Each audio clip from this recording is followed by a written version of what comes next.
Hello students, today we will discuss MCQs of the chapter A Baker from Goa जो आपका glimpses of India में से first part है। Glimpses of India उसका first part है baker from Goa and the writer is Lucio Rodrigues. छोटा सा chapter है, थोड़ी सी क्वेश्चन बनते हैं, लेकिन जितने भी इंपॉर्टेंट क्वेश्चन बन सकते हैं इस चैप्टर में से वो सारे इस वीडियो में डिस्कस किए गए हैं, तो वीडियो को पूरी देखना।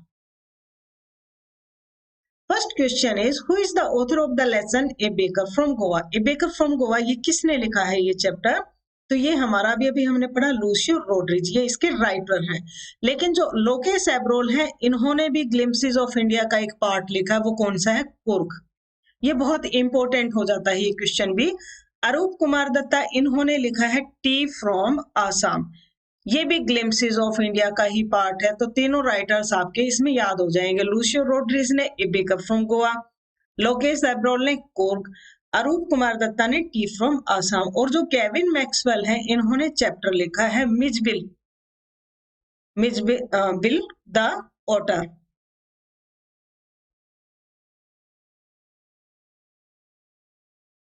Second question is the baker used to come blank daily. इस चैप्टर में बेकर्स के बारे में बताया गया है। तो वो बेकर होता है जो बेकरी चलाते हैं, जो बिस्किट वगैरह बनाते हैं। वो कितने बार आते थे एक दिन में? वो 2 बार आते थे। तो हमारा ऑप्शन हो जाएगा ट्वाइस, यानी कि दिन में 2 बार आते थे। Third question is what is कबाई। बहुत इंपॉर्टेंट वर्ड है ये। कबाई पूछा जा सकता है कि कबाई क्या है। कबाई जो बेकर पहनते थे वो ड्रेस है, ड्रेस को कबाई कहते हैं। तो हमारा आंसर क्या हो जाएगा? ड्रेस। कबाई उनकी ड्रेस को कहा जाता था। Question fourth is what is a must for Christmas. Christmas के लिए सबसे ज्यादा जरूरी चीज क्या थी? आज के अकॉर्डिंग देखें तो हम गिफ्ट लगाएंगे, लेकिन ये आंसर नहीं है। कबाई अभी अभी हमने पढ़ा है, कबाई क्या है? ड्रेस है, तो ये भी नहीं है। हमारा ऑप्शन हो जाएगा केक्स एंड बोलिन हैज। ये क्रिसमस के लिए बहुत ज्यादा जरूरी माने जाते थे। और बोलिन हैज ये देखो जैसे पिक्चर में दिखा रखे ऐसे बिस्किट टाइप होते थे ये, तो ये क्रिसमस पे बच्चों को मिलते थे या क्रिसमस पे सब बांटे जाते थे, तो ये बहुत ज्यादा जरूरी थे केक्स एंड बोलिन हैज क्रिसमस से। Fifth question is what makes marriage gifts meaningless. मतलब ऐसी कौन सी चीज थी जिसके बिना मैरिज में जो गिफ्ट्स मिलते थे उनका कोई मतलब नहीं रह जाता था, वो फीके पड़ जाते थे।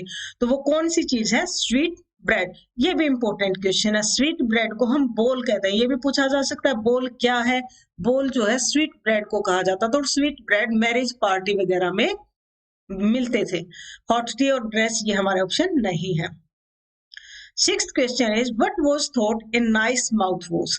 किससे माना जाता था कि माउथ वॉश जैसे जो ब्रश करने के तौर पे हम लेते हैं, वो किस चीज को माना जाता था? हॉट टी को।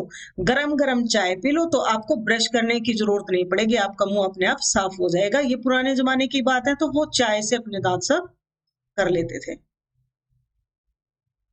Seventh question is when does a party loses it's charm. किस चीज के बिना पार्टी का आकर्षण खत्म हो जाता था? विदाउट डेकोरेशन नहीं, विदाउट म्यूजिक नहीं, विदाउट द स्वीट ब्रेड बोल। मतलब ये जब मिलते थे तो पार्टी लगती थी, अगर ये नहीं हो तो उसके बिना पार्टी फीकी लगती थी। Eighth question is on which occasion must the lady of the house prepare sandwiches. Sandwich कौन से अवसर पर बनते थे? On her daughter's engagement. जब भी गांव में किसी औरत की बेटी की सगाई होती थी तो वो सैंडविच जरूर बनाती थी। और स्वीट ब्रेड किस लिए आया था? पार्टी के लिए। केक्स क्रिसमस के लिए, और बोलिन हैज भी क्रिसमस के लिए था। तो सैंडविच डॉटर्स एंगेजमेंट के लिए। Ninth question is the elders in Goa are nostalgic about. वो नॉस्टैल्जिक होता है बीते बिसरे दिनों को याद करना, पुराने दिनों को याद करना। तो जो बड़े बूढ़े हैं गोवा में वो कौन से दिनों को याद करते हैं? द पोर्चुगीज पीपल, हाँ इनको भी याद करते हैं। वो देर फेमस लव्स ऑफ ब्रेड, उनको भी याद करते हैं। The good old Portuguese days, भाई पुराने पुर्तगालियों के दिन कैसे थे, ये सारी चीजें वो याद करते हैं। तो हमारा ऑप्शन क्या हो जाएगा? D, all of the above. 10th question is where were baker specially found in Goa. Chapter में भी पता है ए बेकर फ्रॉम गोवा, तो आंसर क्या हो जाएगा? Goa. 11th question is who ruled over Goa. Goa के ऊपर किसने शासन किया? हमें पता है गोवा के ऊपर पुर्तगालियों ने शासन किया था, ना ब्रिटिश ने, ना फ्रेंच ने, ना डच ने। और ये जो पुर्तगाली थे बहुत सारे बच्चों को नहीं पता, 61 तक इन्हीं का राज था। बेशक हम 1947 में आजाद हो गए थे 1947 में, लेकिन हमें गोवा कब मिला है? 1961 में गोवा को भारत में मिलाया गया है। 12th question is in the olden days baker in Goa was known as. Goa में जो बेकर था उसे किस नाम से जाना जाता था? बेकर को हम पेडर के नाम से जानते थे। बेकर तो आ ही गया क्वेश्चन में। कबाई इनकी क्या थी? ड्रेस थी। और बोल किसे कहा था? स्वीट ब्रेड को। इतने बार बता दिया है, ये वीडियो देखते देखते ही आप लोगों को याद हो गया होगा। स्वीट ब्रेड का मतलब बोल, कबाई इनकी ड्रेस थी, तो बेकर को क्या कहते थे? Pader. 13th question is what did the children like to buy. बच्चे क्या खरीदना पसंद करे थे? Bengal bread.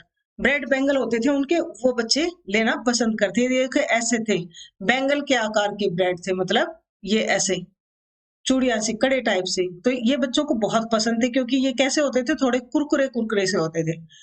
14th question is which name is used for sweet bread. ये हम पहले भी पढ़ चुके हैं। मीठे ब्रेड को क्या नाम दिया गया है? बोल।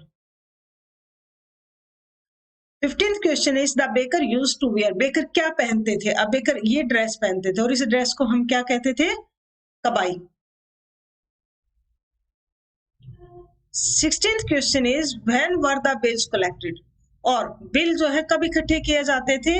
डेली नहीं, वीकली नहीं, फोर्टनाइटली। फोर्टनाइट होता है 15 दिन में, नहीं, at the end of the month. पुराना टाइम था, कम लोग थे, तो सबको उनकी जो है कम लोगों की बातें याद रह जाती, तो महीने के आखिर में लेते थे सबसे। 17th question is where were the monthly accounts of the baker recorded. Monthly account उनके कहाँ लिखे जाते थे? कंप्यूटर्स थे ही नहीं उस टाइम, मोबाइल फोन भी नहीं थे, रजिस्टर में भी नहीं लिखते थे। ऑन वॉल इन पेंसिल, वो ऐसे रिकॉर्ड लिखते थे। ये दिन हो जाता था उनका एक, भाई कितने ब्रेड किसके पास गए हैं, और उनको वो ऐसे काट देते थे। तो ऑन वॉल इन पेंसिल से वो अकाउंट लिखते थे अपनी दीवारों पर।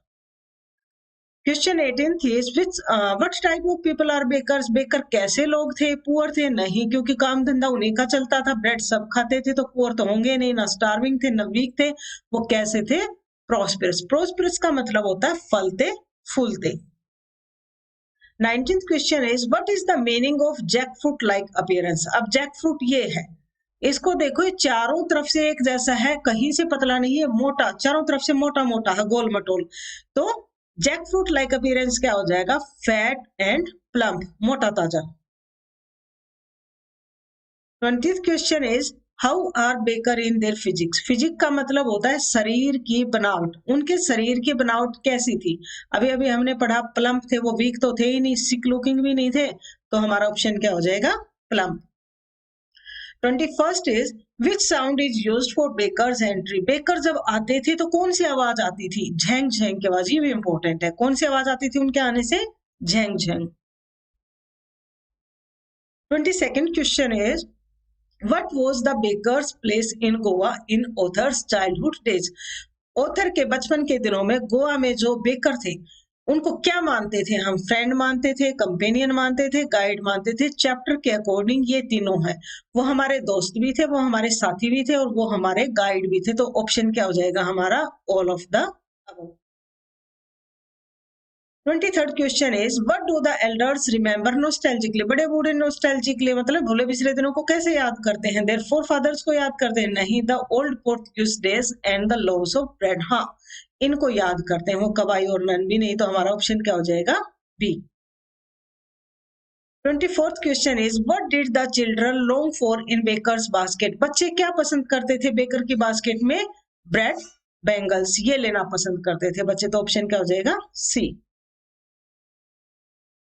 25th question is what announce the arrival of baker. किससे पता लगता था कि बेकर आ गया है? अराइवल का मतलब आना। ये third and jingle of bamboo. उनके पास बांस का लठ होता था, जिसकी आवाज से उन्हें पता लगता था कि भाई जो है बेकर आ गए हैं। 26th question is how would the kids be pushed aside by the baker. Pushed aside होता है एक तरफ धकेल देना। बच्चों को कैसे दूर किया जाता था? गिविंग देम स्लैप, थप्पड़ मार के? नहीं। By giving them toffee? नहीं। By giving them mild rebuke. हाँ, ये हमारा ऑप्शन है। और माइल्ड रिब्यूक का मतलब होता है हल्की सी झिड़क मार देना, मतलब थोड़ा सा धमका देना। तो धमका के उन्हें थोड़ा दूर कर दिया जाता था। 27th question is which leaves were used as toothbrush. कौन से पत्ते को वो ब्रश के तौर पे इस्तेमाल करते थे, दांतों की ब्रश, दातुन के तौर पे? तो वो थे मैंगो लीव्स। आम के पत्तों के साथ वो ब्रश करते थे। Who would buy the loaves, कौन खरीदता था उससे? ब्रेड बेकर से? Servant of the house? नहीं, female servant of the house नहीं। हालांकि सर्वेंट ही खरीदते थे, लेकिन कौन से? ये चैप्टर में आप क्या आया हुआ है, पास्किन और Bastin maid servant of the house, ये खरीदते थे।